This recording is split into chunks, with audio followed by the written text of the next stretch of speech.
Frank, how did the Mothers of Invention come about? You mean the name? Because the record company refused to have a group on the label called the Mothers.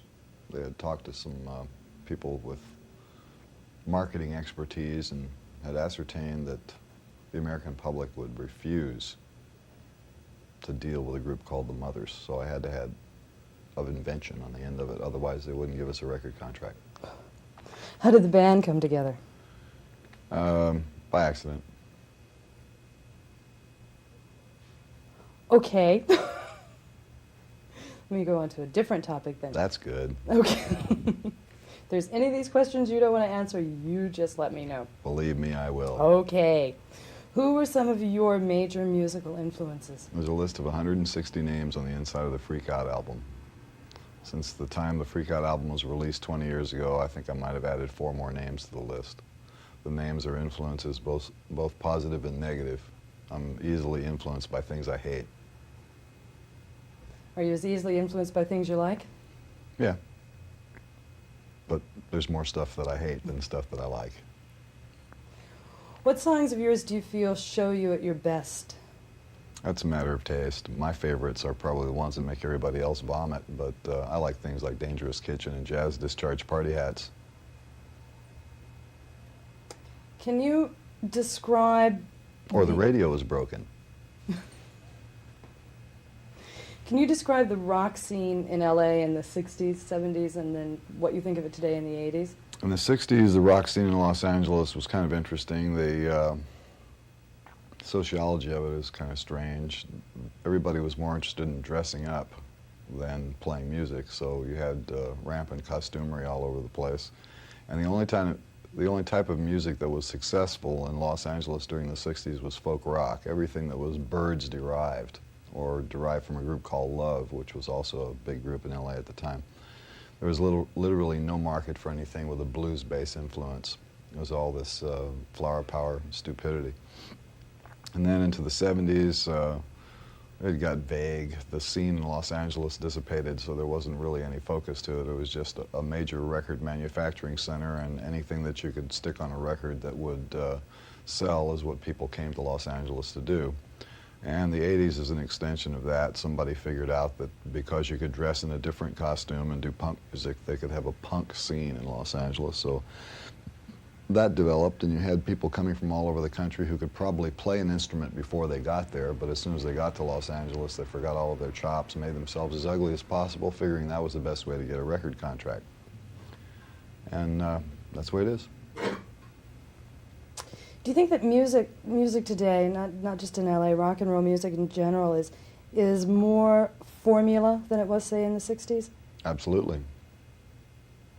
Do you think there's any feeling left in music? music? You here on MTV should know about formula music. Come on, give me a break. I mean, let's face it. We are talking mass formulation. Going from there, let's go into another question. What do you think about music video in general? Well, first of all, it's a bad deal for the artist because record companies expect the artist to pay for the video itself. A video with class costs about $150,000. An entire album costs $150,000. That's 30 minutes of music roughly for $150,000 that you can listen to, or 4 minutes of stuff that you can watch for $150,000.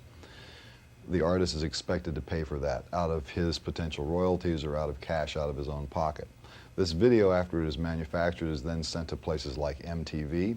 MTV puts it on the air, charges advertisers time. They make a profit from selling commercial time. This money does not go to the artist. The artist is supposed to take the risk and take the flyer on this thing to promote his record with a video, and the video outlets receive all of their programming material free of charge.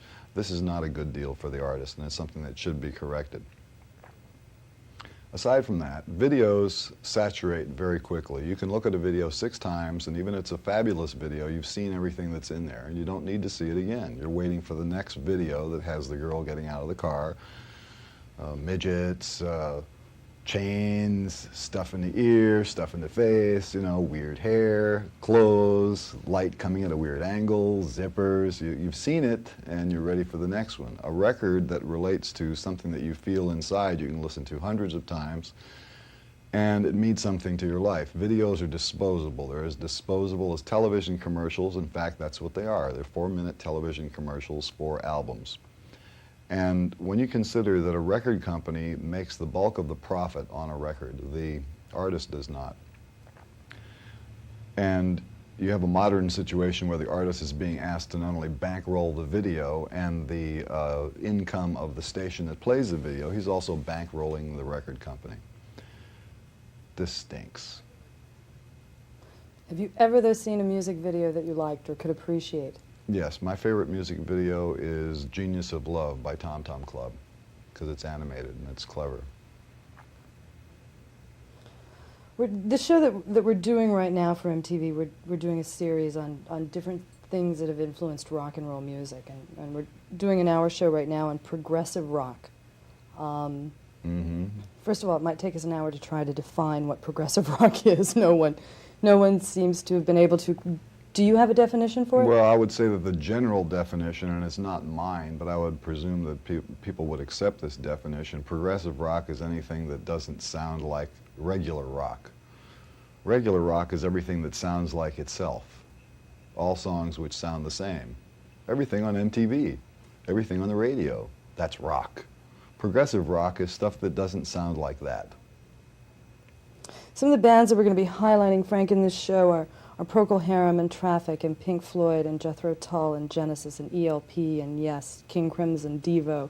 Obviously, in talking about you, do you have any comments on any of these bands? Are you? Is that progressive rock? Well, I wouldn't say so. You'd consider none of these bands progressive rock? Name them again and I'll go through Procol Harum. No. Traffic? No. Pink Floyd? Sometimes. Jethro Tull? Sometimes. Genesis? Sometimes. Emerson, Lake and Palmer? Sometimes. Yes. Sometimes. King Crimson? Sometimes. Devo? No. Why? I wouldn't describe Devo as progressive rock. You? I wouldn't describe myself as progressive rock either. How would you In describe fact, a lot of times it's not even rock and roll at all. It just happens to be consumed by a rock and roll audience. Do you think that you as a musician have had any influence on any of the bands that the list that we just went through? It's always a possibility.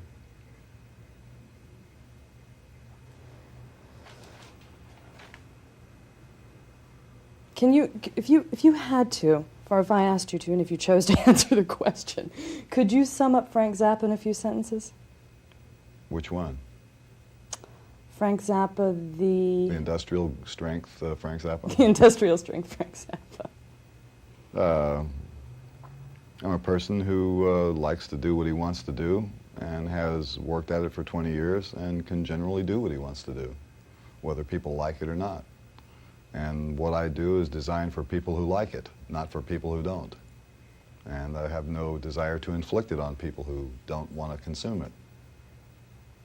And I'm committed to turning out as much of it as possible for the people who like it. It's there if you like it. If you don't like it, there's all those other names on the list. What a great attitude. That's neat. It's called rational thinking. So few people seem to be able to do it. Yeah, I know. It was phased out with the Republican administration. Frank, do you recall playing on the bill with any groups or artists that you've really admired or liked? Well, we have had quite a long list of opening acts, but I don't want to be placed in the position of being a music critic. I mean, for example, some of the people who have opened for us have included Fleetwood Mac, Chicago, Alice Cooper, Three Dog Night, a lot of groups that went on to be mainstays of rock and roll. But I'm not a rock and roll consumer. I don't listen to the radio, and the only time I see MTV is if my kids are watching it. I mean, occasionally I have glanced at it and recoiled in horror at some of the things that I've seen on there, but that's just my own personal taste. You know, I'm not a rock and roll consumer. What sort of musical consumer are you, Frank? I carry around tapes with me, traveling on the road. I listen to Bulgarian folk music, Chopin, Purcell, Webern, Stravinsky, Howlin' Wolf, You know, I like a lot of different kinds of stuff, but basically it's not rock and roll music. Can you describe how John Lennon came to perform with you at the Fillmore? No problem. A journalist knocked on my door at a hotel called 1 Avenue at about 2 o'clock in the afternoon on the day of that show, and he was waiting there at the door. This man writes for the Village Voice. He was waiting there at the door with a tape recorder in his hand, and you know, I just crawled out of bed, my hair sticking out all over the place, and you know, my eyes were twirling like that. 2 o'clock in the afternoon is very early to wake up if you played 2 shows in a night. And he says, "Hi, Frank, I'd like to introduce you to John Lennon." And he was, you know, sticking the mic at me like, "Oh, I'm going to go eek," or something like that. So I said, "Okay, come in." And the first thing he said to me is, "You're not as ugly as I thought you'd be," which leads me to wonder about the strength of his glasses, because I'm as ugly as I ever was. I'm just as ugly now as I was then. And it's a great credit to Mr. Lennon that he wasn't shocked by all of this. So he came in, and we talked for a few minutes, and I asked him whether he wanted to play with us at the concert at the Fillmore East that night, and he did. And we just happened to have a recording truck there because we were recording the shows for another purpose, and the tapes were made. Now here's the bad part. During the performance, when Lennon was on stage with Yoko, we played one of my songs called King Kong. And the deal that was made, according to the usage of the tapes, was he got to use the tapes for his purpose, I got to use the tapes for my purpose. He released part of that performance on an album called Sometime in New York, and changed the name of the song King Kong to Jam Rag, and gave himself and Yoko writing and publishing credit on the song. Now obviously this song has a melody and chord changes. Somebody did write it, and it was not them. So, whoops. Ooh. Did you ever do anything about it? Not yet. It was so hard not to laugh. Go ahead and laugh. What's the difference? Well, See what MTV does to you? You can't laugh. You have to sit there and take this stuff seriously. Give yourself and the audience a break. Would you? I mean, are we to assume that MTV really is an extension of the Warner Brothers mentality? It is, isn't it? Come on, be honest. It's that corporate Warner Brothers, come on, we're sort of out there in the valley kind of mentality, isn't it? There's no doubt about it. I know it. They may call it rock and roll, but it's corporate America. That's right. It's push the button, pull the chain, out comes the little brown choo-choo train. Frank, who are your guitar heroes? Well, today my favorite is Alan Holdsworth. But when I first started playing, I like Johnny Guitar Watson, Clarence Gatemouth Brown, and Guitar Slim. And the style that I play right now probably is more linearly derived from what Guitar Slim used to do than anything else. Do you consider yourself a great guitarist? Well, I'm specialized. What I do on the guitar has very little to do with what other people do on the guitar. Most of the other guitar solos that you hear performed on stage have been practiced over and over and over again. They go out there and they play the same one every night, and it's really just spotless. My theory is this: I have a basic mechanical knowledge of the operation of the instrument, and I got an imagination. And when the time comes up in the song to play a solo, it's me against the laws of nature. I don't know what I'm going to play, I don't know what I'm going to do. I know roughly how long I have to do it, and it's a game where you have a piece of time and you get to decorate it. And depending on how intuitive the rhythm section is that's backing you up, you can do things that are literally impossible to imagine sitting here, but you can see them performed before your very eyes in a live performance situation. I don't like any of the guitar solos that have ever been released on a record, and I think that the real fun of playing the guitar is doing it live, not freezing it and saving it on a piece of plastic someplace or putting it on a video. So every night then is spontaneous for you, huh? Absolutely. It keeps it fun? Well, think of it the other way.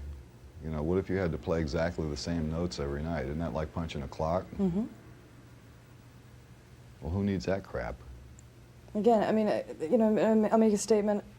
that I made to one of your earlier statements. It's so refreshing to hear somebody talk like that. Well, most people won't take that chance because I'll take the chance to go out there and make a mistake. I will take that chance for the privilege of doing something unique, one time only, live in front of an audience, because that's one of the reasons why the audience has come to see the concerts over and over again for the last 20 years, because they know that the concert, even though you may be playing songs off the record, is a unique situation. It's only going to happen that one time.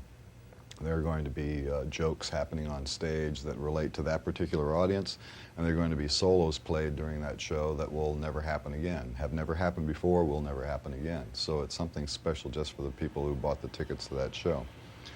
And it's probably one of the reasons why the bootlegs of these concerts have done so well over the last couple of decades. There's hundreds of the things out, and that must be one of the reasons why people buy them, although you shouldn't buy them. Do you think, Frank, that most artists are just afraid to stretch themselves musically, afraid to take any sort of a chance at all? Well, MTV is helping with that syndrome because all video outlets, and that's basically the focus of the music business today, is whether or not what you do is video acceptable. Let's look at it realistically. If a person likes music, that is not enough in the 80s. You can like music and you can play music. You can sing, you can dance, you can have all these things going for you, but you're not even going to get to first base unless you have science fiction hair and diagonal zippers on your clothes. Forget it. You go to a record company to make a deal, and the first thing they're going to do is look at your publicity picture. If they don't like that, they won't even listen to the tape. In fact, they don't even care about the tape because they can always get Trevor Horn to fix it. And so after Trevor has fixed it and they've approved your publicity photo, then you get the video treatment and everything gets formulated according to the Warner Brothers aesthetic. It goes on to MTV and it goes on to any other competitor that hasn't been bought by MTV yet. And the group gets exactly one chance to do one thing. And their musical lifespan is in direct proportion to the interest that the audience has in the way they look, because the whole thing is based on a visual merchandising. So what happened to music? What do you think it'll take to get us back to a point where music is music and experimental and people are willing to take chances? Well, it's not going to happen. Really? Yeah, that's sad. Well, that's a frightening thought. Tough tuckus. The damage has been done. And unless somebody realizes, and it has to be admitted and it has to be advertised and supported on this medium, that what you are seeing on MTV is merely advertising for product, which was designed as product, not as music, only as product. The song is written so it's a visual song. A guy sits down and he figures it out. How many midgets can we get in here? How many girls? How many lip close-ups? When do you take the glasses off and the water comes out of your face? You know, you figure it all out, and then that's your product. And that is not writing a piece of music. Do you think that people who are entering the music business today are more concerned about being rock and roll stars than musicians? Do you think that's part of the problem? Well, that's not part of the problem. That's the way the world really is. There's very few people who ever went into pop music who did it because they went into it as an art form. They did it because they wanted to be a star. There is a strong desire to be famous, to be rich, to have all the cocaine you want to stick up your nose, have a chainsaw to chop up your hotel room, and naked girls running around with, leather things with points on their wrist and stuff. That's what everybody wants, and they should have that. Let's just get it out of my face. But they should have as much of it as they want. That's got nothing to do with music.